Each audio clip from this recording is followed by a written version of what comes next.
La prima gara del 2020 al Palaradi di Cremona coincide col ritorno al successo dell'Epiu Pomì. Casalmaggiore vince 3-1 contro Perugia, dominando i primi due parziali, prima della flessione che riapre il match. Nel terzo set la Bartoccini forti infissi a trovare la quadra, ma il finale è un crescendo rosa che culmina col 25-12 decisivo, firmato dall'MVP Stufi.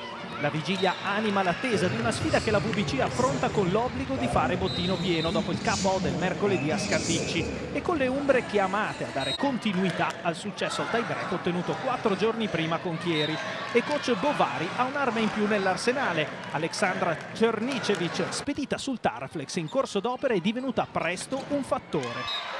L'avvio con l'Epiu Pomì in formazione tipo e Kenya Carcassonne di nuovo titolare rispetta le gerarchie della classifica. La quinta addomestica la seconda senza farsi male e con Bosetti e Popovic subito in temperatura. Il 25-17 iniziale trova conforto anche nel secondo parziale, chiuso da Casalmaggiore 25-20 con Stufi e Cutino sugli scudi. Perugia ha un moto d'orgoglio nel terzo, complice anche un blackout delle Rosa. Cibeller sale in cattedra, Cernicevic mette in mostra gran parte del repertorio e il 17-25 sul tabellone rimette in discussione il duello. Solo per poco in verità, perché nel quarto parziale non c'è storia, l'Epiu Pomì azzanna i 3 punti divorando il set. Termina 25-17 e 3-1 Casalmaggiore, che guadagna punti sia sul quarto posto di Scandicci che nei confronti della sesta piazza di Monza.